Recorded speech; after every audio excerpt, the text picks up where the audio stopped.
Light weight బంగారు diamond ఆభరణాలు, వందల రకాల డిజైన్స్ ఏవైనా ధర మాత్రం ఒక్కటే. ప్రోటోకాల్ ప్రకారం జరగాలి, అగౌరవం మేమెందుకు మొయ్యాలి అని గొంతెత్తారు. మీరు అనుకున్నంత సముచిత గౌరవం లభిస్తుందా? అది కూడా చెప్పాను మనం కూడా. మమ్మల్ని గౌరవించాలి ముఖ్యమంత్రిని మేము ఎందుకు గౌరవించాలి, మమ్మల్ని గౌరవించాలి మంత్రులు ఎందుకు ఉంచాలి? నేను శాసనసభ్యుడు, నువ్వు ముఖ్యమంత్రి రేవంత్ రెడ్డి. నిగ్గదీసి అగ్గి గీస్తాము. ఎందుకు అంత కోపం వచ్చింది? కోపం ఎక్కువ ఎందుకు వచ్చిందంటే సుమారు ఎక్స్ఎమ్మెల్యే లేడు, జీవితంలో ఎక్స్ లేదు, ఫ్రంట్ లేదు. ఇక ఓటు పోవడమే జీవితాశయం. ఫిక్స్ అయిపోయారా ఖచ్చితంగా ఆయన జీవితంలో ఎప్పటికీ గెలవలేడని? 100%. రేవంత్ రెడ్డి గారు ముఖ్యమంత్రి అయిన తర్వాత మాట్లాడితే గద్దె దించేస్తాం అంటున్నారు. అంటే ఏంటి, అంత బలహీనంగా ఉందా కాంగ్రెస్ పార్టీ? రుణమాఫీ అందరికని పాత బస్సులు ఎక్కించి ఆడవాళ్ళ నడుములు కొట్టాడు. అంటే 10 రూపాయల టికెట్ చూస్తే 10,000 ఆర్థోపెడిక్ బిల్ అయింది. అంటే ఉచిత బస్సును కూడా విమర్శిస్తున్నారా? ఒక బస్సు కొనకుండా మీరు భలేవారు ఉన్నారండి. పిల్లలు స్కూల్కి వెళ్ళడానికి బస్సులు లేవు. అంటే విద్య వద్దు, వైద్యం వద్దు, అభివృద్ధి వద్దు. ఈటెల రాజేందర్ గారి పేరు గట్టిగా వినిపిస్తోంది. ఈటెల రాజేందర్ గారికి కనుక అధ్యక్ష పదవి అనౌన్స్ చేస్తే మీ రియాక్షన్ ఏంటి? సపోర్ట్ చేస్తారా? ఈ మధ్య చిలుకూరి ఆలయ పూజారిని వెళ్ళి కలిశారు. అక్కడ ఏం జరిగిందో తెలుసుకున్నారు, మాట్లాడారు. ఏం చెప్పారు? ఆయన కూడా హిందువే కదా. సనాతన ధర్మాన్ని ముందుకు తీసుకెళ్తున్న రంగరాజన్ గారు మీరు అన్నట్టు మన మతం కాదు, ఇద్దరు హిందూ మతానికి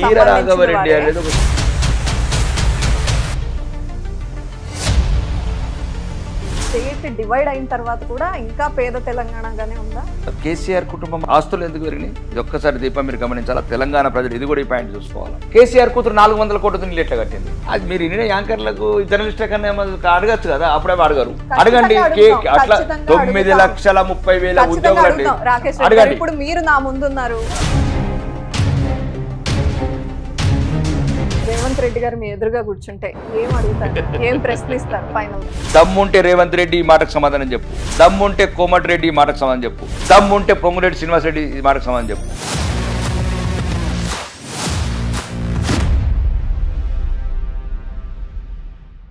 నమస్తే, నేను Deepa. Welcome to Suman TV. ఆయన మొదటిసారి ఎమ్మెల్యే అయినా కూడా అసెంబ్లీలో ఉరుములా ఉరిమాడు, మెరుపులా మెరుస్తున్నారు. ఆయన ఎవరో కాదు, ఆర్మూర్ బీజేపీ ఎమ్మెల్యే పైడి రాకేష్ రెడ్డి. నమస్తే రాకేష్ రెడ్డి గారు. నమస్తే దీప. హ్యాపీగా ఉన్నారా? మీరు అడిగిన ప్రతి కోరిక ఒక్కొక్కటిగా నెరవేరుస్తూ వెళ్తున్నారు. వారు నెరవేరుస్తున్నారో అర్థం కావట్లేదు. మీరు అడిగింది ఇవ్వకపోతే ఒక భయంతో ఓకే చెప్తున్నారో అర్థం కావట్లేదు.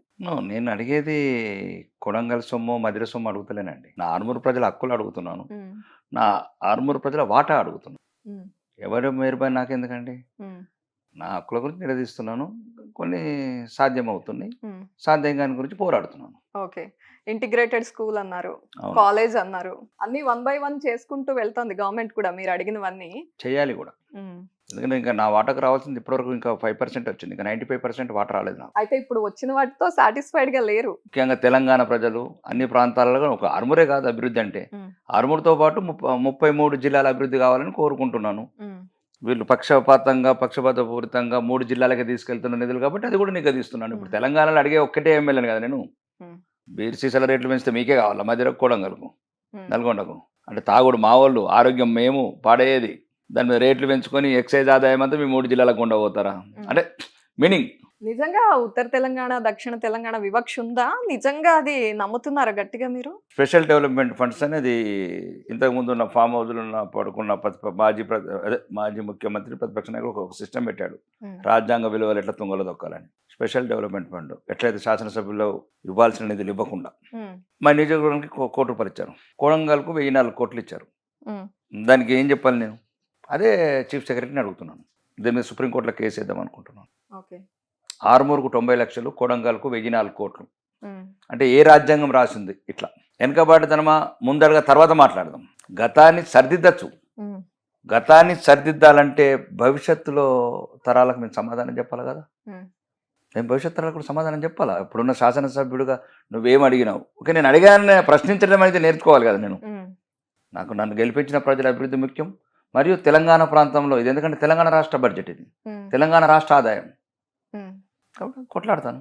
అన్ని 33 జిల్లాలకు సమాన నిధులు కావాలి, సమానంగా అభివృద్ధి చెందాలి. మీరు అదే తప్పుడు అర్థం చేసుకుంటున్నారు. ఆరుమూరు ఆరుమూరుతో పాటు 33 జిల్లాలు సమానంగా ఉండాలంటున్నాను. జనరల్ గా వచ్చిన ఎమ్మెల్యేలు ప్రజల కోసం చేస్తున్నాం ఇవన్నీ మాట్లాడతారు, కానీ మీరు మొదటిగా మీ ఆత్మగౌరవం కోసం కూడా పోరాడారు. ప్రోటోకాల్ ప్రకారం జరగాలి, ఏంటిది ఈ అవును. అగౌరవం మేమెందుకు మొయ్యాలి అని గొంతెత్తారు.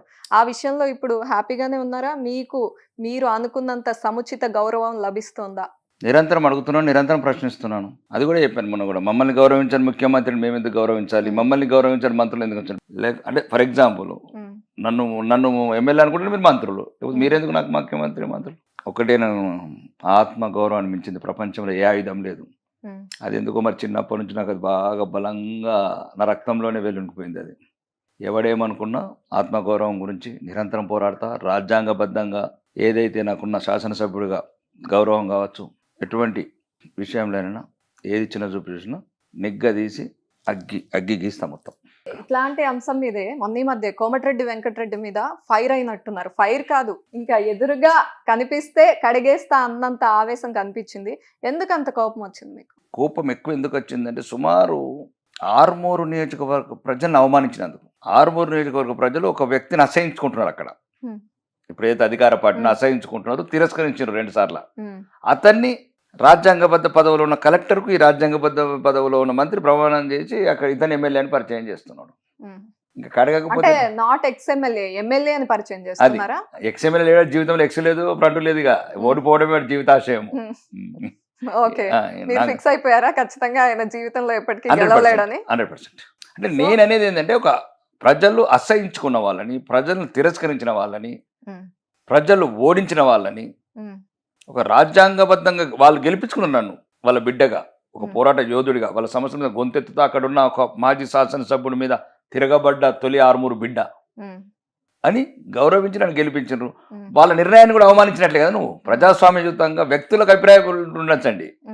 సారీలు వీరు నువ్వు నేను చెప్పుకోవచ్చు దీప, ప్రజలకు సారీ ఎట్లా చెప్తావు? అవమానించి ప్రజల నిర్ణయాన్ని నువ్వు అవమానించినట్లే కదా. ప్రజలు గెలిపించుకున్న శాసనసభ్యులు నేను, గౌరవనీయ కలెక్టర్ ఎమ్మెల్యే నాకు, రేవంత్ రెడ్డికి, కోమటిరెడ్డి వెంకటరెడ్డికి ముగ్గురికి ఎమ్మెల్యేని ఇచ్చారు. రాలేదు ఉంటే వాళ్ళకి ఏదైనా అదే మెజార్టీ వచ్చింది కాబట్టి మంత్రులు అయినా ముఖ్యమంత్రులు లేదు. కానీ వాళ్ళు మాకే సేమ్ మా క్లాస్మేట్లు అందరూ వాళ్ళు పెద్ద ఊహించుకుంటున్నారు.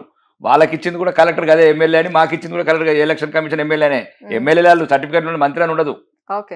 కాబట్టి ఆ రోజు ఆ చర్యకు ప్రతిచర్య. భవిష్యత్తులో కూడా ఇట్లనే ఉంటానని చెప్తున్నా ఈ ఇంటర్వ్యూ ద్వారా. కాదు, మీకు ఏమైనా బంధుత్వం ఉందండి కోమటిరెడ్డి గారితో? మళ్ళీ అది సబ్జెక్ట్ వేరు. కాదు, బంధుత్వం ఉందా మీకు? దూరపు చుట్టరికం గానీ కోమటిరెడ్డి గారితో ఉందా? మంచి సన్నిహితం ఉంది. అంటే చుట్టరికం అంకాపూర్ పక్కన అరుగులు వాళ్ళ చుట్టాలు ఉన్నారు.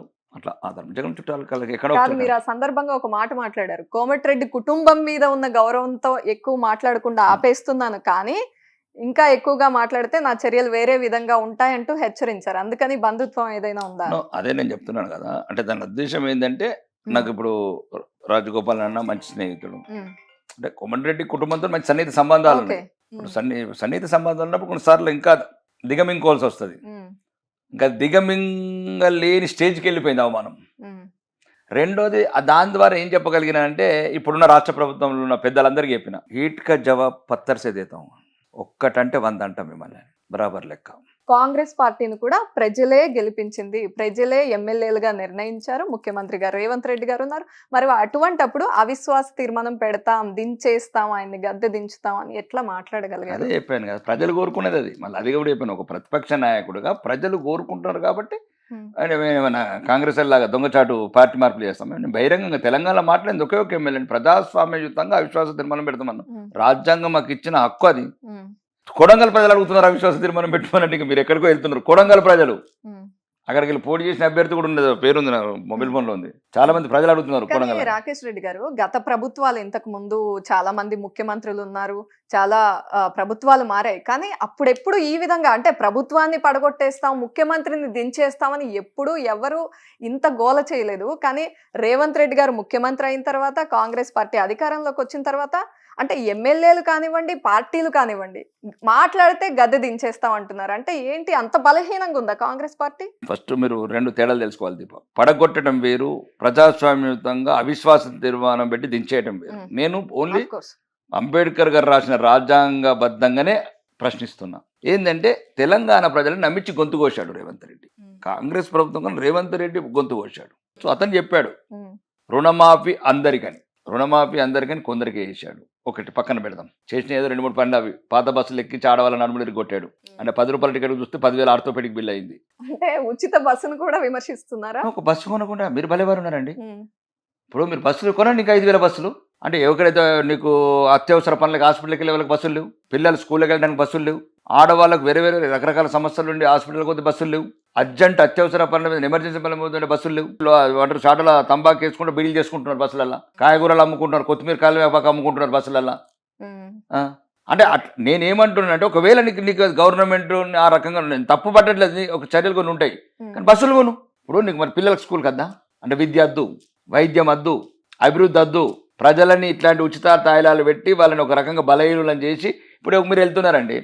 పని ఉంటే వెళ్ళడం వేరు దీప, పని లేకుంటే నీ కొడుకు స్కూల్లోకి పోతలేడు, నువ్వు 10 రూపాయల కరివేపాకం కొనడానికి ఇప్పుడు మన నిజామాబాద్ పోతున్నారు. అంటే సోషల్ మీడియాలో వస్తున్న మీమ్స్ అన్ని నిజమే అంటున్నారా? అసలు సోషల్ మీడియా వచ్చింది 1% కదా, మేము చెప్తున్నాం కదా. ఒక్క బస్సు లేదంటే ఇప్పటి వరకు 15 నెలల నుంచి. అంటే అద్దా నిత్యం పెరిగే జనాభా, నిత్యం పెరిగే అవసరాలు, ప్రజలకు కావాల్సిన విద్య, వైద్యము, ఉపాధి, వీటికి బస్సు అద్దా కాదు. నీకు ఉచితం ఇవ్వాలనుకుంటే నీకు 5,000 బస్సులు కొను. 5 బస్సులు కొనలేదు, ఆర్టీసీని సర్వనాశనం చేసినావు. కాబట్టి ఎటువంటి మోసపూరిత భాగంతో గద్దెనెక్కిండి రేవంత్ రెడ్డి అని తెలంగాణ సమాజం అంటుంది. కాంగ్రెస్ ప్రభుత్వం అనేది పక్కన పెట్టేసి విడగొట్టి చూస్తే వ్యక్తిగా రేవంత్ రెడ్డి ముఖ్యమంత్రిగా కూర్చున్నందువల్లే అది వేరే. ముఖ్యమంత్రి ఒకటండి, ప్రజలు ఆమోదించారు, ప్రజా నిర్ణయం ఇచ్చారు. ఫస్ట్ ప్రజలను గౌరవించాలి. నాకున్నది ప్రజాస్వామ్యంలో దీప తక్కువ అనుభవమైన నాకు ప్రజాస్వామ్యం అంటే చాలా గౌరవం. ప్రజలను గౌరవించాలి. ప్రజలు ఇచ్చిన నిర్ణయం అది అయిపోయింది అంతే.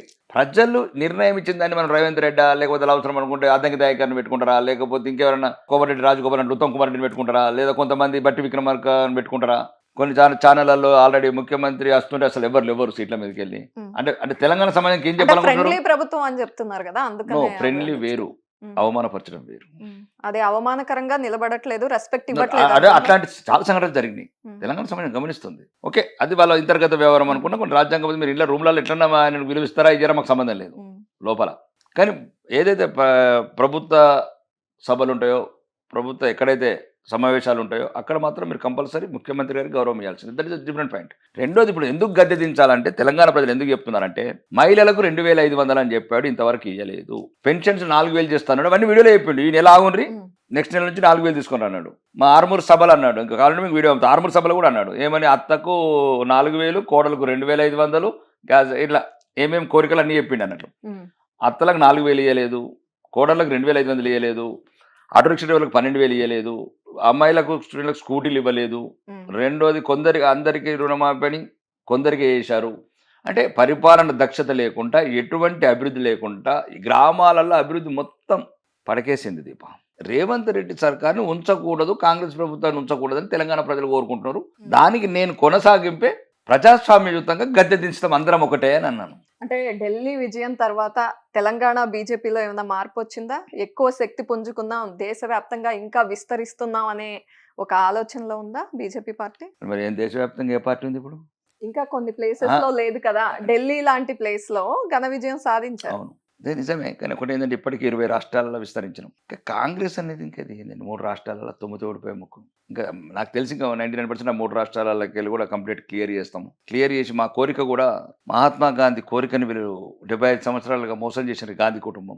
ఎందుకంటే మహాత్మా గాంధీ గారి కోరిక, జాతి పిత అని మనం చెప్పుకునే కోరిక 1940లో కాంగ్రెస్ పని అయిపోయింది, స్వాతంత్రం తెచ్చిన మూసేద్దామన్నాడు. ఈ నెహ్రూ, ఇందిరాగాంధీ, గాంధీ కుటుంబాన్ని గురించి దాన్ని కంటిన్యూ చేశారు. మహాత్మా గాంధీ కోరికని మన్నించాలని మాకు బాగా కోరిక, నాకైతే వ్యక్తిగతంగా బాగా కోరిక. మహాత్మా గాంధీ కోరికని మొత్తానికి తోచా తప్పకుండా పాటించి కాంగ్రెస్ విముక్త భారత్ చేయాలని. మరి తెలంగాణలో, ఆంధ్రప్రదేశ్లో నిజంగా బీజేపీ పార్టీ వచ్చేంత శక్తి ఉందా? 2 రాష్ట్రాల్లో నిరంతరం పోరాడాలి కదా దీప. విజయం ఒక రోజులో సాధ్యం కాదు కదా. పక్క రాష్ట్రంలో వచ్చింది మన రాష్ట్రంలో ఎట్లా వస్తుంది, మన రాష్ట్రంలో వచ్చింది పక్క రాష్ట్రంలో ఎట్లా వస్తుంది? పోరాటం అనేది నిరంతరం సాగే ఒక ప్రక్రియ అది. కాబట్టి మరి ఆంధ్రాలో ఆల్రెడీ వచ్చేసింది, అంటే మిత్రపక్షంగా వచ్చేసినాం మేము 3 సీట్లు వచ్చినట్టే అనుకుంటున్నారా? మిత్రపక్షం ఎన్డీఏ మళ్ళీ ఎన్డీఏ అంటున్నాం, పాదం మోపాం కదా, పాదం అది ఒక విజయంగా పరిగణిస్తున్నారు. విజయం ఎప్పుడు వీరులకు ఎప్పుడు విజయమే స్ఫూర్తి కాదు. అలెగ్జాండర్ కూడా ఒక్కరోజు ఒక దేశం కలిగిన కాలేదు, మన దేశాలకు వచ్చే వరకు పోరాటం చేస్తూ పోయి. మేము కూడా భారతీయ జనతా పార్టీని మొత్తం 30 రాష్ట్రాలకు విస్తరించే వరకు మా పోరాటం ఉంటుంది. తెలంగాణకి నెక్స్ట్ ఆల్టర్నేటివ్ ఖచ్చితంగా బీజేపీ అని నమ్ముతున్నారా?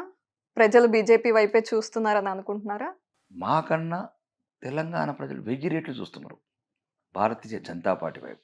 ఉమ్, ఒక విలువలు గల పార్టీ. ఇప్పుడు అర్థమవుతుంది వాళ్ళకి, సోషల్ మీడియా కావచ్చు, లేకపోతే పత్రికలు కావచ్చు, ప్రచార సాధనలు కావచ్చు, ఉమ్, లేదా పక్క రాష్ట్రాలు తీసుకునే నిర్ణయాలు కావచ్చు, ఉమ్, చుట్టుపక్కల అన్నీ మహారాష్ట్ర కావచ్చు, ఆంధ్ర కావచ్చు, ఉమ్, అంటే మాకున్న సరిహద్దు రాష్ట్రాలన్నీ కమలమయమైపోయినాయి. 36% ఓట్లతోని, 77 లక్షల ఓట్లతోని, 8 మంది ఎంపీలతోని, మల్కాజిగిరి లాంటి చోట్ల 3 లక్షల 4 లక్షల మెజార్టీతోని ప్రజలు సంపూర్ణ విజయం, ఘన విజయం మాకు సాధించి పెట్టారు. ఉమ్, ఇంకా మేము ప్రజల తరపున నిరంతరం పోరాడాలి. తెలంగాణలో ప్రజాక్షేత్రంలోకి వెళ్ళి ప్రజల సమస్యల మీద మేము పోరాడాలి. ఆ నాయకత్వ లక్షణాలు, ప్రతిపక్ష బాధ్యత మేము నెరవేర్తిస్తున్నాం ఇప్పటికే. ఎందుకంటే ఇక్కడ ప్రతిపక్ష నాయకులు లేడు కాబట్టి తెలంగాణ ప్రజల ఆశలు త్వరలోనే నిరంతరం ప్రజాక్షేత్రం నుండి పోరాటం చేసి పార్టీని బాగా బలంగా తయారు చేసి పోన్నాం. మీరు అన్నట్టు ప్రజలందరూ చూస్తున్నారు అనే మాట కన్నా అధ్యక్షుడు ఎవరవుతారు అనేది కూడా తెలంగాణ సమాజం ఎదురు చూస్తోంది. బీసీయా, రెడ్డియా, బీజేపీ అధ్యక్షుడు ఎవరవుతారు అంటే హిందూ అవుతాడు. ఈటెల రాజేందర్ గారి పేరు గట్టిగా వినిపిస్తోంది. ఈటెల రాజేందర్ గారికి కనుక అధ్యక్ష పదవి అనౌన్స్ చేస్తే మీ రియాక్షన్ ఏంటి? సపోర్ట్ చేస్తారా? నేను ఈటల రాజేంద్ర కాదు, ఉమ్, ఏ రాజేంద్ర చేసినా సపోర్ట్ చేస్తాను 100%. నాకు పార్టీ కన్నా తల్లి రాకేష్ రెడ్డి ఓన్లీ, ఇంకా ఎటువంటి ఉండదు, వర్గాలు ఉండవు, ఏముండదు, ప్రాంతాలు ఉండదు, పాడు ఉండదు, ఒకటి భారతీయ జనతా పార్టీ నా కన్న తల్లి. ఉమ్, కన్న తల్లి ఎవరిని నిర్ణయించినా లీడర్కి అంగీకరిస్తా అని చెప్తున్నా. ఉమ్, మేము హిందువులము, ఈ దేశంలో హిందూ రాష్ట్రం అంటే మనం హిందువుల అవమానాల పాలు కావద్దు.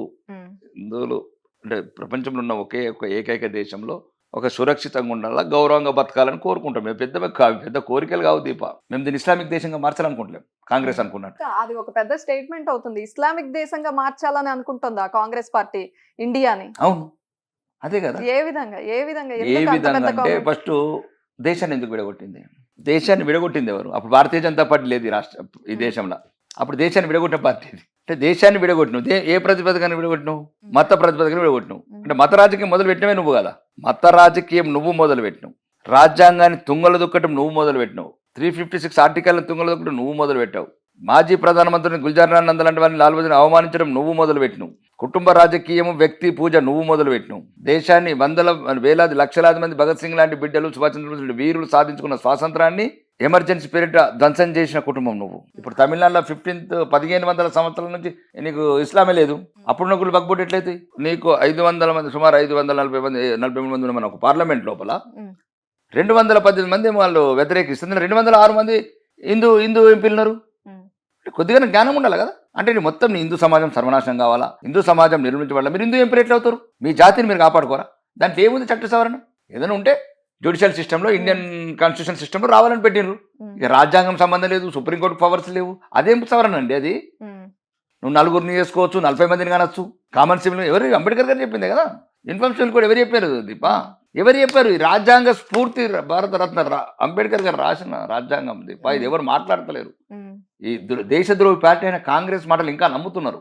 ఇదంతా మీకు హిందూ జనం మీద ఉన్న ప్రేమనా, హిందుత్వం మీద ఉన్న పిచ్చా, లేకపోతే అసలు ఇది ఇస్లాం మతం మీద ఉన్న అసహ్యమా? ఇస్లాం అంటే మీనింగ్ ఏంటి? శాంతి కపోదు. మరి అట్లాంటి ఇస్లాం మా హిందువుల మీద అంత కర్కశంగా ఎందుకు?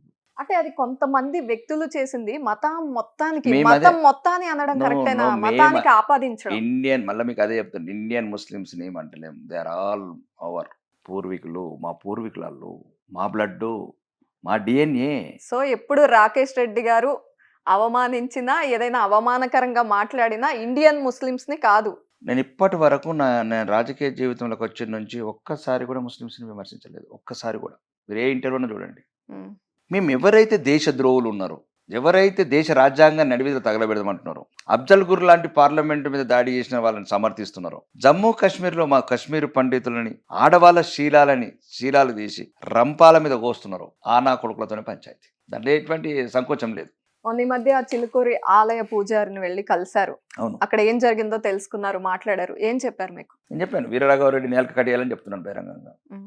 నేను ఆ రోజు నేను వేరే ఇంటర్వ్యూలో కూడా చెప్పాను. అంటే మా పూజారులే కాదు, మౌలవీల మీద కానీ ఫాదర్ల మీద దాడిని ఒప్పుకోమని చెప్పాను. ఎవరి మతానికి వాళ్ళ ఒక ప్రేరణ, ఆ మతానికి వాళ్ళ ఒక రిప్రజెంటేటివ్స్, వాళ్ళని అగౌరవపరచడం ఒప్పుకోము. ఆడోపిచ్చోడ వీరరాఘవరెడ్డి. ఆయన కూడా హిందువే కదా. సనాతన ధర్మాన్ని ముందుకు తీసుకెళ్తున్న రంగరాజన్ గారు, మీరు అన్నట్టు మన మతం రంగరాజన్ తప్పనేమంటలేమే. కాదు ఇద్దరు హిందూ మతానికి వీరరాఘవరెడ్డి అనేది ఒక సెపరేట్ సైకో ఐడియాలజీ. ఒకటే దీప. రాకేష్ రెడ్డి అయినా దీప అయినా ఇప్పుడు మీ వృత్తిలో ఉన్నారు, ఒక జర్నలిస్ట్ వృత్తిలో ఉన్నారు. కొన్ని విలువలు ఉంటాయి, కొన్ని పద్ధతులు ఉంటాయి, కొన్ని నియమాలు ఉంటాయి. నేను కూడా రాజకీయ నాయకుడిగా నోటికొచ్చింది ఏదంటే అది మాట్లాడలేను.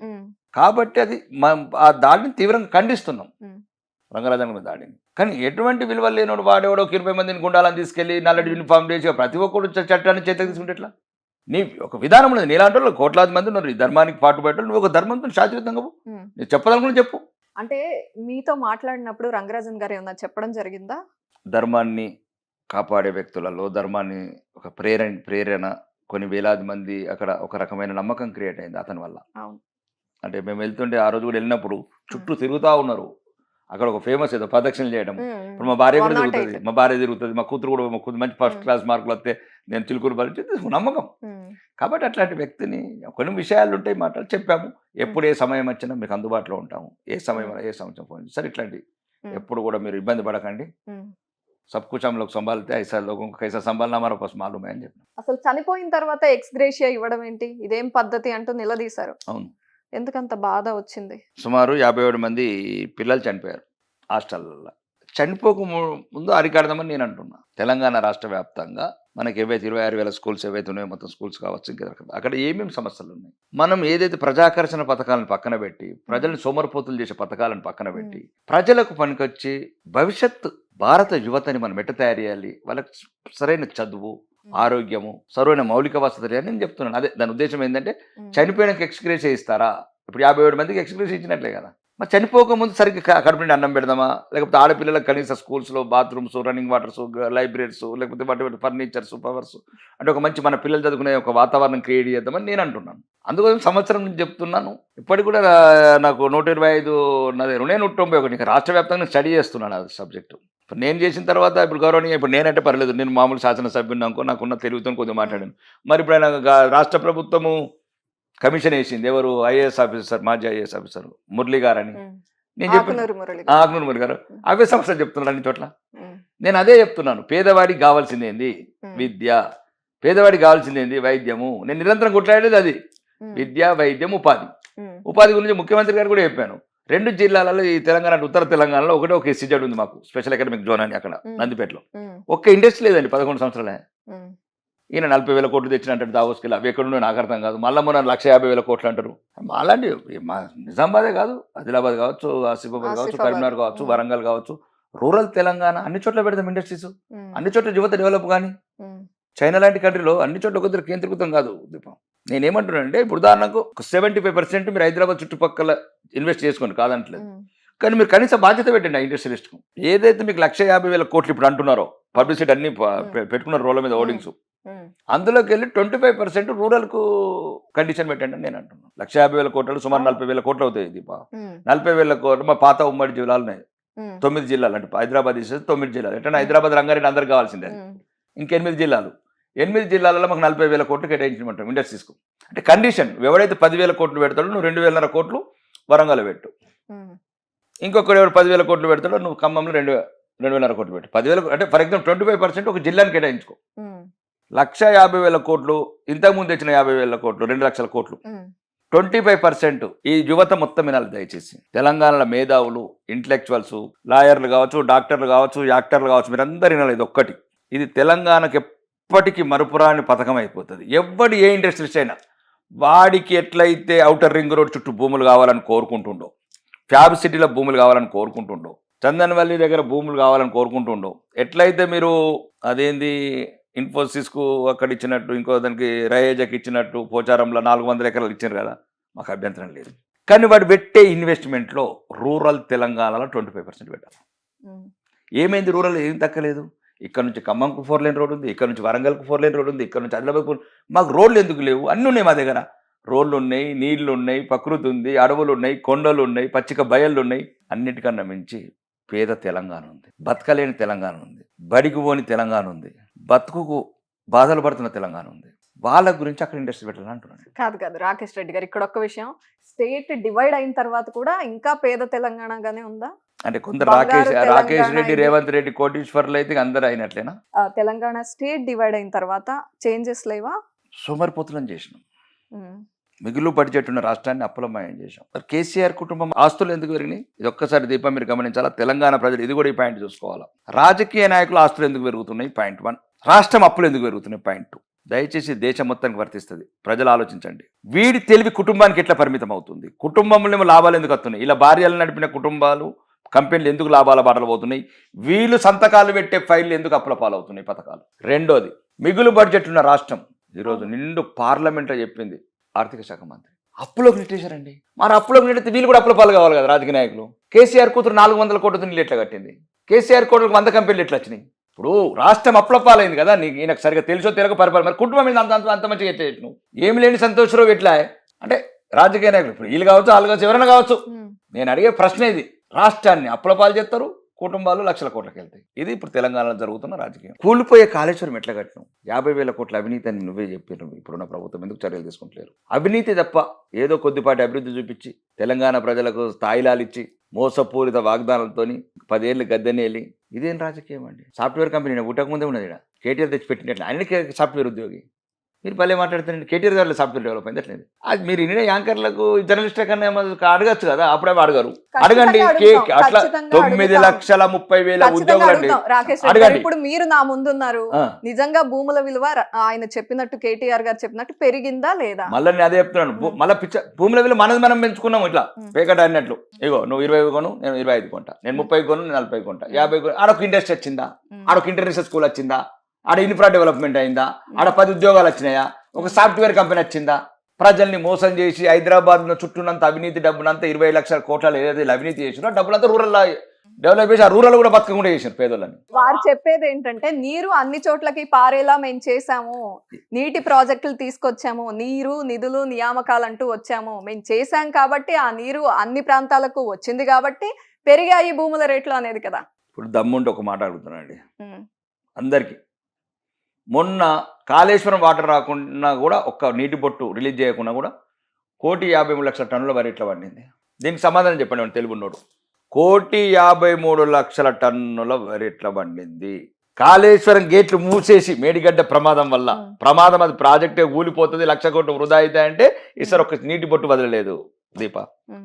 నిరంతరం పాత ప్రాజెక్ట్ నాగార్జున సాగర్ ఉన్నాయి, మాకు శ్రీరామ్ సాగర్ వచ్చింది లేదు, ఇటుక పిల్ల పెట్టింది లేదు, నిజాం సాగర్ మేము మా తాతలు కొత్త ప్రాజెక్టులతో పెద్ద వరిగింది దానికి రికార్డెడ్ కూడా ఎవిడెన్స్ వచ్చింది. ఎలక్షన్ లో బాగా మాట్లాడిన మొత్తం కాళేశ్వరం వల్ల 105,000 ఎకరాలకు బాగా వచ్చింది. మొత్తం 1,00,00,000 ఎకరాలలో 1,00,000 ఎకరాలు ఇచ్చారు. ఒక ఎకరానికి వరి పండడానికి 13,68,000 రూపాయలు అయింది. కాబట్టి అది ఒక పెద్ద ఫెయిల్యూర్ ప్రాజెక్టు, మోసపూరిత ప్రాజెక్టు, వాళ్ళ అవినీతికి ఒక ఆలంబన చేసుకోవడానికి ఒక కుమ్మక్కైన ప్రాజెక్ట్ అది. అలాంటిది మూసి ప్రాజెక్ట్ ఇప్పుడు కాంగ్రెస్ ప్రభుత్వం. 4th సిటీ అంటున్నారు, దాని మీద నమ్మకం ఉందా మీకు? నేను చెప్పిందే ఉన్న సిటీని పట్టించుకోమని. కళలు ఒకటే చెప్తున్నాను, కళలు కనాలి, కళలు కొన్ని సాధ్యమేటే కనాలి.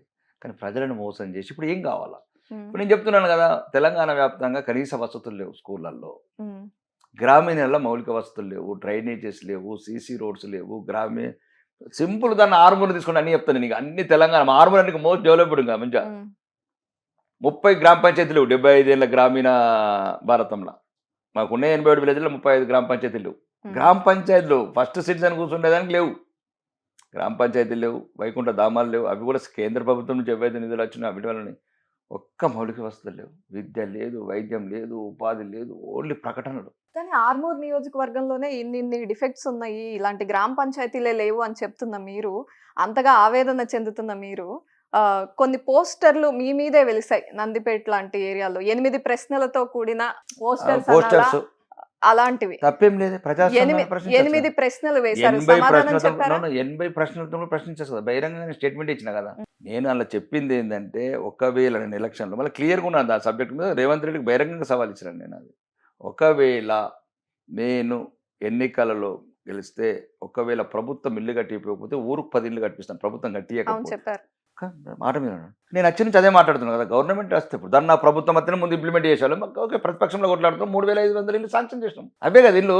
గవర్నమెంట్ కట్టిపోయకపోతేనే నేను ఊరికి 10 ఇల్లు కట్టిస్తాను. ఇప్పుడు ఆ లేట్ అయిన దానికి రేవంత్ రెడ్డి గారు జవాబు చెప్పాలా. నువ్వు 3,500 ఇళ్ళు ఫస్ట్ మా గవర్నర్ గారి ప్రసంగంలో ప్రతి నియోజకవర్గానికి 3,500 ఇళ్ళు అన్నాడు. కనుక నాకు నేను 10 ఇళ్ళు అంటే మొత్తం కలిసి 100 ఇళ్ళే కదా, అంటే సుమారు 700 ఇళ్ళు. ఇప్పుడు 3,500 ఇళ్ళు కొట్లాడి సాధించుకొచ్చిన కదా. ఒకవేళ ఇప్పుడు కూడా మనం బహిరంగంగా నేను ఒక స్టేట్మెంట్ ఇచ్చాను రేవంత్ రెడ్డి గారికి. ఒకవేళ ఆరుమూరు తెలంగాణలో లేదని చెప్పండి, రేపే ముగ్గు వస్తా 80 పల్లెలు అని చెప్పండి. ఆరుమూరు తెలంగాణలో లేదు, మా పనులు మేమే వసూలు చేసుకుంటాం, రిజిస్ట్రేషన్స్, ఎక్సైజు. మీకు అమెరికా లాగా చేస్తాను నేను మార్మూలి బోలాడు 1000 కోట్లు ఇస్తున్నాం ఆదాయం. మా డబ్బులు మాకు ఏం తప్పు? నీకేం దమ్ముంటే నువ్వు ఢిల్లీ కొట్టాడు, నీకేమైనా ఇబ్బంది అయితే మా డబ్బు మేము అడుగుతున్నాం. కానీ ప్రజలంతా ఎమ్మెల్యే వైపే చూస్తారు కదా, ఇటువంటి ప్రశ్నలు ఎమ్మెల్యే చెయ్యాలి అంటూ వాళ్ళకు మనసులో తప్పేం లేదండి. దాంట్లో ఇప్పుడు ఆల్రెడీ ఆ ప్రణాళికలు వచ్చేసినాయి. ఆల్రెడీ ప్రజా అప్లికేషన్స్ అన్ని ఫార్వర్డ్ అయిపోయినాయి, ఫాస్ట్ అయిపోయినాయి. ఇప్పుడు ముందు కూడా సుమారు ఒక 5 ఊర్లలో కంప్లీట్ అయిపోయినాయి. ఇంకా నేను కొబ్బరికాయ కొట్టాడు గౌరవనీయ ముఖ్యమంత్రి, స్టార్ట్ అయిపోతాయని. స్టార్ట్ కాకపోతే నిరంతరం వేటాడతాం. మా డబ్బు మేము తీసుకుంటాం, కట్టుకుంటాం, డోంట్ వరీ, దాంట్లో ఏం లేదు. మేము ఆర్మూర్ని సుమారు భారతదేశంలో నెంబర్ 1 కాన్స్టిట్యూన్సీ చేస్తాం. అట్లా ప్రైవేట్గా నాకు పన్నులు వసూలు చేసుకుంటుంటే. బైక్ స్కామ్ విషయంలో మీ పేరు ఎందుకు వచ్చింది? మీ బంధువు సంతోష్ రెడ్డి గారి పేరు వచ్చింది ఎందుకు? నేను అదే చెప్తున్నాను. సంతోష్ రెడ్డి ఏం చేసింది లేదు, ఇంకొక రెడ్డి ఏం చేసింది లేదు దాంట్లో. నేను మేము ఎందుకులేండి చిన్న విషయంలో స్పందిస్తే ఇంకా నేను ఆల్రెడీ పోలీసులు 2 రోజుల కింద ప్రెస్ మీట్ పెట్టి చెప్పేశారు, ఎటువంటి రాజకీయ ప్రమేయం లేదు దీంట్లో. అంటే ఎందుకు మీ పేరు అంటించారు? ఇక్కడ జరుగుతూ ఏరియాకి ఆ బైక్స్ వచ్చాయనే ఉద్దేశంతో ఆ ఏరియా ఎమ్మెల్యే మీరే కాబట్టి ఊహించుకున్నారా? ఇప్పుడు మరి అటెండ్ ఆ ఏరియా కాంగ్రెస్ ఎమ్మెల్యే కూడా ఉన్నాడు భూపతి రెడ్డి, ఆయన ఎక్క బైక్లు అయినాయి. మరి భూపతి రెడ్డి ఇన్వాల్వ్మెంట్ కూడా బోధనలో కూడా అయింది, సుదర్శన్ రెడ్డి ఇన్వాల్వ్మెంట్ కూడా ఉందా? అంటే వాళ్ళు మరి పోలీసులే చెప్పాలి అది, పోలీసులే చెప్పాలి అది. పోలీసులు ఖండించరు, ఎటువంటి రాజకీయ ప్రమేయం లేదు, రాజకీయ నాయకులు హస్తం లేదు. పాయింట్ 1. పాయింట్ 2, దీంట్లో ఒకటే కాదు, భీమ్గల్ ప్రశాంత్ రెడ్డి ఉన్నాడు, సునీల్ రెడ్డి ఉన్నాడు, భూపతి రెడ్డి ఉన్నాడు, ఇంకా వాళ్ళు ఉన్నారు, బోధనలో దొరికినారు, దారుమలు దొరికినారు. ఇది ఒక విస్తరించింది రాష్ట్ర వ్యాప్తంగా. మరి ప్రతి ఒక్కరు ఉంటే రేవంత్ రెడ్డి కూడా ఇన్వాల్వ్మెంట్ ఉండాలి. దానివల్ల ఏమవుతుందంటే ఇంకా దుర్మార్గులని మనం ఎంకరేజ్ చేసినట్లు ఉంటుంది. ఇప్పుడు ఒక అతనేమో మొత్తానికి ఆడ అసలు ప్రజలు మర్చిపోయినారు మాజీ శాసనసభ్యులు.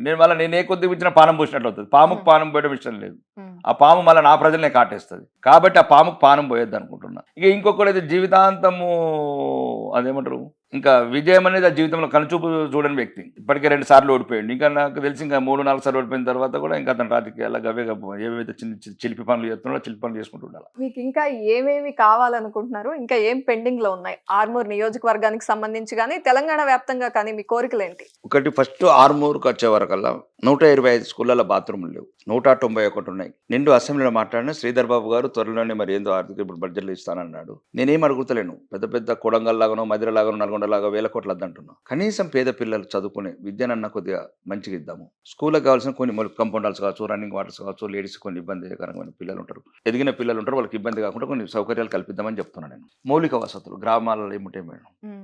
చిన్న గ్రంథాలయం, మహిళా భవనము, అంగన్వాడీ బిల్డింగు, లైబ్రరీ, చిన్న ఏమంటారు సీసీ రోడ్లు, డ్రైనేజీలు, చిన్న ఒక మంచి గ్రామ పంచాయతీ, మంచి కొద్దిగా గ్రీనరీ, పల్లెటూళ్ళని పచ్చగా చేసి వాళ్ళు బతకనిద్దామంటున్నాను. చిన్న కోరికలు. డ్రైనేజ్ 5 లక్షలు పెడితే ఒక వీధి మొత్తం డ్రైనేజ్ అయిపోతుంది. 5 లక్షలు పెడితే ఒక వీధిలో సీసీ రోడ్ అయిపోతుంది. ఒక 20 చెట్లు పెడితే ఎట్లైనా గ్రామీణ ఉపాధి పథకం ఒక పథకం ఉంటుంది, 1000 కోట్లు స్పెండ్ చేస్తారు కేంద్ర ప్రభుత్వం. వాళ్ళతోనే చెట్లు పెట్టిద్దాం. పల్లెటూరు అంటే ఎక్కడ రూరల్ తెలంగాణ డెవలప్ చేద్దాం ఒక ఆలోచన. అంటే ఇదే పద్ధతి సేమ్ తెలంగాణ అంత వ్యాప్తంగా ఎక్కడ ఏ వనరులు ఉన్నాయి. ఫర్ ఎగ్జాంపుల్ ఆదిలాబాద్లో ఉంది కాటన్, ఇప్పుడు త్రిపుర అని ఒక తమిళనాడులో ఉంటుంది, మొత్తం టెక్స్టైల్ ఇండస్ట్రీ. పత్తి కూడా వండదు దీప. ప్రపంచానికి ఈరోజు క్లాత్ ఎక్స్పోర్ట్ నెంబర్ 1 అది. అంటే ఇలా ఎక్కడో ఒక చోట ఒక మార్గం ఉండాలి. దీనికి ఆలోచిద్దామని నేను అంటున్నా. అంటే ప్రభుత్వాన్ని కోరేది కూడా ఇప్పుడు మాకు నెలకు 20,000 కోట్ల ఆదాయం, అప్పు మళ్ళీ నెలకు ఇప్పుడు ఈసారి 1,60,000 కోట్లు, సుమారు 15,000 కోట్లు తెస్తున్నారు ఎవ్రీ మంత్. ఇవి ఎటు పోతున్నాయి అర్థమవుతలేదు. అట్లా దీన్ని ఎక్కడో ఒక చోట పేద ప్రజలకు కనీస అవకాశాలు, ఇట్లా సోమరిపోతులు చేసే స్కీములు కాకుండా వాళ్ళని కష్టపడి వాడు ఇంకొక 10 మందిని వాడు ఎంప్లాయ్మెంట్ ఇచ్చినట్టు తయారు చేద్దామని. అయితే అన్నిటికన్నా ముఖ్యం ఏంటంటే మనం వందే భారత్ ట్రైన్లో తిరిగినా సరే కానీ వాళ్ళు తిరిగేందుకు సైకిల్ మీద రోడ్డు మంచుకుందామని నేను కోరిక. ఫైనల్ గా కులగణనని సమర్థిస్తారా? కులగణన పైన మీ అభిప్రాయం ఏంటి? అది దాని గురించి కులగణన అనేది కొన్ని రకాలుగా కాంగ్రెస్ ఆడిన కుట్రలో లేపిన ఒక భాగం ఇది. మళ్ళీ ఇది ఒక రకమైన కులాల మధ్యన చిచ్చు పెట్టి దేశాన్ని విభజించాలనే కుట్రలో భాగం. అంటే ఇది ఒక పెద్ద కంట్రీ లెవెల్ ఇష్యూ. వీళ్ళకి తెలుసు అన్ని, సుప్రీంకోర్టు ఒప్పుకోదు, రాజ్యాంగం ఒప్పుకోదు. అంటే చిన్న ఉదాహరణ, ఇప్పుడు హిందువులు ఉన్నారు, బీసీలకు అన్యాయం చేయడమే కదా. ముస్లిమ్స్ని బీసీలో కలపడం కోర్టు ఒప్పుకుంటుందా? ఒప్పుకోదు. ఎట్లన్నా కొట్టేస్తుంది. మాదేం పోతున్నది, మేమైతే చేసినాం ఎన్నికల్లో కామారెడ్డి డిక్లరేషన్, బీసీ డిక్లరేషన్, కులగణన చేసినాం. కాల్చి మా మీద బట్టబడితే అయిపోతుంది ఢిల్లీ. ఇప్పుడు ఇప్పుడు 4 రోజులు మళ్ళీ అదే మొన్న ఒక రోజు పెట్టిర్రు కులగణన సమావేశం, 4th నాడు అనుకుంటాను. ఫిబ్రవరి 4th నాడు. ఇప్పుడు మళ్ళీ 1st నుంచి 5 వరకు ఈ కులగణన మీద చర్చ. అంటే తెలంగాణ ప్రజలని మళ్ళొక్కసారి ఈ అభివృద్ధి ఏమైంది, ఇందిరా మిల్లని, పెన్షన్లని, రేషన్ కార్డులని, మహిళలకు 2500 అని, ఆడపిల్లలకు స్కూటీలని ఎక్కడ నిలదీస్తారో, ఆటో డ్రైవర్లు, కౌలు రౌతులు, ఇవన్నీ ఏవైతే వీళ్ళు చెప్పిన వాగ్దానాలు దాట వేసుకుంటూ పోతున్నాడు. కాబట్టి ప్రజలని డైవర్ట్ చేయాలి. కనీసం మంత్రివర్గ విస్తరణ చేయడం చేతగాని ప్రభుత్వం అండి. మీరు చదువుకున్న వాళ్ళు ఆలోచించండి. మీరు ఎవరైనా ఈ ఇంటర్వ్యూ చూసిన వాళ్ళు నేను చెప్పిన దాంట్లో రాజకీయ కోణం దయచేసి పెట్టకండి. మీరు పక్కన పెట్టి ఇందులో 2 సమాధానాలు చెప్తాం మీకు. ఫస్ట్ పాయింట్, ఈ రాష్ట్రంలో ఏ రాష్ట్రమైనా సరే, ఏ దేశమైనా సరే శాంతి భద్రతలు బాగుంటే ఆ రాష్ట్రం కావచ్చు, ఆ దేశం కావచ్చు, ప్రాంతం బాగుంటుంది. ఇక్కడ హోమ్ మినిస్టర్ లేడు తెలంగాణలో 15 నెలల నుంచి. రెండోది విద్య. అన్నిటికన్నా ప్రపంచంలో మనిషిని మంచిగా, మానవుడిని మంచిగా మరి మహోన్నతమైన వ్యక్తిగా తీర్చిదిద్దాలంటే విద్య ముఖ్యం. ఇక్కడ విద్యాశాఖ మంత్రి లేడు తెలంగాణలో 15 నెలల నుంచి. ఇంకా ఇప్పుడు ఆధునిక భారతం ఈ 21వ సెంచరీలో ఒక మౌలిక వసతులు కొన్ని మార్చి ఈ మనిషి సౌకర్యవంతంగా జీవించాలంటే మౌలిక వసతులు కావాలి. దానికి శాఖ మంత్రి, మున్సిపల్ శాఖ మంత్రి లేడు. అంటే ఈ ప్రభుత్వ పరిపాలన దేని గురించి ఉన్నదో అర్థం చేసుకోండి. ఇది ప్రజల గురించి లేదు. కాబట్టి నేనేమంటున్నాను, వీళ్ళకి ప్రజల ప్రాధాన్యత కాదు ముఖ్యంగా. రెండోది, ఇప్పుడు వీళ్ళు ఉన్నారు ఓకే, కులగణన కొద్దిసేపు పక్కన పెడతాం, దట్స్ డిఫరెంట్ ప్రాసెస్ అనుకుందాం. అది వాళ్ళ విధానం మీద ఉందో పోనీ, ఒకవేళ చట్టపరంగా అది ఎట్లా పోతుందో పోనీ. కానీ ఎట్లయితే మేము కేంద్ర ప్రభుత్వంలో 27 మంది ఓబీసీలకు మంత్రులు ఇచ్చినాం, గౌరవనీయ ప్రధానమంత్రినే ప్రధానమంత్రిని పెట్టినాం 11 సంవత్సరాల నుంచి. ఒకటి 27 మందిని ఓబీసీ మంత్రులు. మరి ఇంకా మళ్ళీ ఇక్కడ ఎందుకు అంత ఓసీలను పెట్టి 2 బీసీలకు ఇచ్చినాం? ఓకే ఇచ్చినాం. ఈ దమ్ము ఉంటే డైరెక్ట్ చెప్పండి తెలంగాణ ప్రజలకు. రేపు 6 మంత్రులను బీసీలను పెడుతున్నారా లేరా? దమ్ముంటే రేవంత్ రెడ్డి ఈ మాటకు సమాధానం చెప్పు. దమ్ముంటే కోమటిరెడ్డి ఈ మాటకు సమాధానం చెప్పు. దమ్ముంటే పొంగురెడ్డి శ్రీనివాసరెడ్డి ఈ మాటకు సమాధానం చెప్పండి. దమ్ములుంటే ఉన్నత వర్గాలకు చెందిన జూపల్లి కృష్ణారావు గారు సమాధానం చెప్పండి. తుమ్మల నాగేశ్వరరావు గారు సమాధానం చెప్పండి. దమ్ముంటే చెప్పండి. ప్రజలని మభ్యపెట్టి మోసం చేసి మాట్లాడతారు. రేపు ప్రొద్దున గవర్నర్ దగ్గర కొండి, దమ్ముంటే మీ రాహుల్ గాంధీకి చెప్పండి. కులగణన అంతా సీరియస్ ఉంటే 6 బీసీ మంత్రులు పెట్టమని ఇచ్చేయండి లిస్ట్. ఎవరు అద్దంటున్నాడు మిమ్మల్ని? ఇప్పుడు గ్రామంలో 1 year అయిందండి. ఫిబ్రవరి 2 నుంచి సర్పంచుల స్థానిక సంస్థల వ్యవస్థ లేదు. కేంద్ర ప్రభుత్వం రావాల్సిన నిధులను పోయినాయి. ఈ మార్చి లోపల ఇంకేదో అంటున్నాను, మరి రిన్యూవల్ అవుతుందా కాదో నేను మన పేపర్లో చదివినాను. కానీ జంజా చెప్తున్నాను, స్థానిక సంస్థలు ఈ సన్నాసులు అభివృద్ధి అయ్యారు, కేంద్ర ప్రభుత్వం నిధులు కూడా తెచ్చుకునే దద్దమ్మలు, ఎలక్షన్లు పెట్టిన దద్దమ్మలు. నీ రూలింగ్ ప్రభుత్వమే కదా, పోలీసు వాడు నీ చేతుల్లో ఉన్నాడు, అధికారులు నీ చేతుల్లో ఉన్నారు. దాంట్లో కూడా దమ్ము లేదు. చేసుకో 42% ఇచ్చేసుకో. ఎవరద్దు అంటున్నారు? ఇది నడని, ఒకవేళ ఇది నడితే నడని దీప, ఈ వ్యవస్థ నడని, రిజర్వేషన్లు అది నడుస్తున్నది ఒక చట్టబద్ధంగా కంటిన్యూ. కానీ మీరు ప్రజలను మోసం చేయకుండా ఇప్పుడు నేను చెప్పిందని నేను తప్పని చెప్పండి. రైట్. బీసీలను రేపే ప్రొద్దున గవర్నర్ గారికి ఇవ్వండి లిస్టు. రాహుల్ గాంధీ ఒక నిజమైన ఈ దేశంలో సగం రక్తం ఉంటే ఈ దేశంది రాత్రి లోపల ఫ్యాక్స్ పంపిమని. ఓకే అని అంటే మంత్రివర్గ విస్తరణలో బీసీలకి పెద్దగా స్థానం ఉండదు అనుకుంటున్నారా?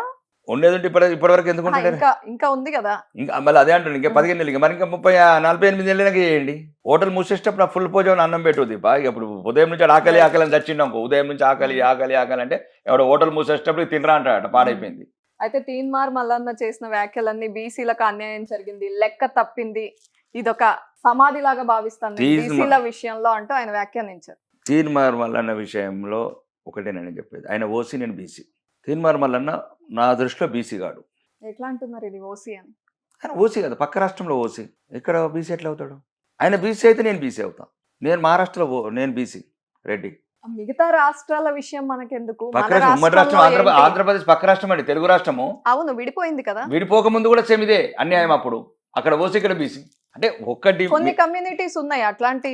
నేను ఏమంటున్నాను దీపా, అవన్నీ కాదండి. బీసీలైనా ఓసీలైనా ఫస్ట్ మా భారతీయ జనతా పార్టీ సిద్ధాంతం హిందువులం. వాళ్ళు మరి వాళ్ళదనుకుంటున్నారు 50 కులాలని ముస్లింలు, వాళ్ళు కూడా ఇట్లా కొట్టుకుంటలేరు, ప్రతి సమస్యకు యూనిటీగా ఉంటున్నారు. కరెక్టే రాకేష్ రెడ్డి గారు, మీరు అన్నట్టు హిందువులే. మీరు ఇప్పుడు ఏదైతే అన్నారో బీసీలకు కూడా సముచిత న్యాయం జరగాలి, వాళ్ళకు కూడా మంత్రి వర్గంలో చోటు కేటాయించాలని మీరు అన్నారు కదా, అదే విధంగా ఆయన కూడా అదే అన్యాయం జరుగుతుంది, లెక్క తప్పింది అంటున్నారు. అది ఆయన ప్రభుత్వం, అది ఆయన ప్రభుత్వము. ఆయన ఎన్నుకు తప్పు జరిగినప్పుడు ప్రభుత్వాన్ని కూడా ప్రశ్నిస్తాను బయటకు మాట్లాడారు. ఈసారి రెడ్డి ముఖ్యమంత్రి ఉండడు, ఇదే లాస్ట్ అని కూడా స్టేట్మెంట్ ఇచ్చాడు ఆయన. అప్పటి వరకు రెడ్డి బీసీలు అవుతున్నా చెప్పట్లా. అప్పుడు ఎట్లా? ఇప్పుడు పక్క రాష్ట్రంలో ఓసి ఉన్న కులం ఏదైతే ఈ రాష్ట్రంలో చింతపండు నవీన్ కులం ఏదైతే ఉన్నదో బీసీలో, పక్క రాష్ట్రంలో ఓసీలు ఉన్నది. అట్లనే మరి పక్క రాష్ట్రంలో బీసీ అన్నప్పుడు ఒకవేళ ఇక్కడ కూడా బీసీ అయితే ఎట్లా రెడ్డి అప్పటి వరకు?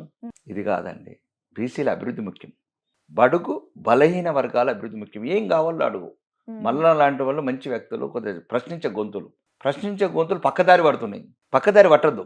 అంటే నా మంచి మిత్రుడు, నా మంచి స్నేహితుడు, నాకు ఎందుకంటే ప్రశ్నించే గొంతులు అంటే ఎవరైనా ఇష్టం ముందు నుంచి ఇప్పుడు కావచ్చు. నాకు బహిరంగ ఇంటర్వ్యూలో కూడా చెప్తాను నేను.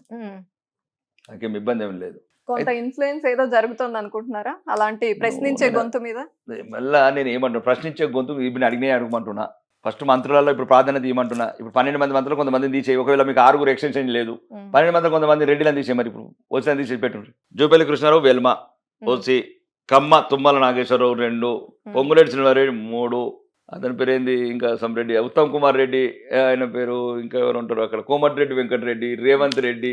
ఒకవైపు నువ్వు ఉన్న పార్టీలా వాళ్ళ మద్దతుతో గెలిచి వాళ్ళ ప్రభుత్వంలో ఉన్న నువ్వు వాళ్ళని సరిదిద్దలేకపోతే ఇవన్నీ ప్రజలను చీల్చే ఉద్దేశం. మేమందరం ఏంటంటే ప్రజలందరిని ఒకటి గురించి కూడా ఎక్కడెక్కడైతే ఏమేమి కావాలో అవన్నీ సరిగ్గా వాళ్ళకు సరిపోయేటట్లు సరిగ్గా న్యాయం చేసే party Bharatiya Janata party. Right. Revanth Reddy గారు మీ ఎదురుగా కూర్చుంటే ఏం అడుగుతారు, ఏం ప్రశ్నిస్తారు ఫైనల్ గా? ఏమడుగుతాను, 33 జిల్లాలని తెలంగాణ ప్రజలందరినీ సమానంగా చూడమని చెప్తాను. Right. Thank you Rakesh Reddy గారు. ధన్యవాదాలు.